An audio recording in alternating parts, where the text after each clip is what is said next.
tikrai labai patinka.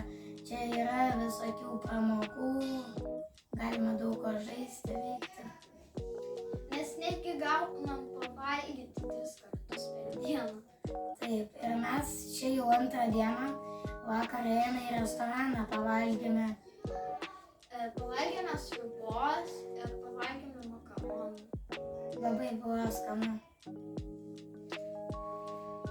Man patinka dar šita stovykla dėl to, kad galime tapti youtuberiais ir galima statyti ką nors panašu.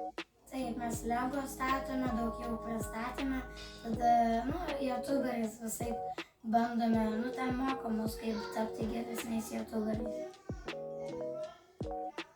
Mums labai patinka šitoj stovykloje ir Mes keliaujame po visus, čia tai turbūt dar šiandieną kažkur keliausim. čia labai yra smagu.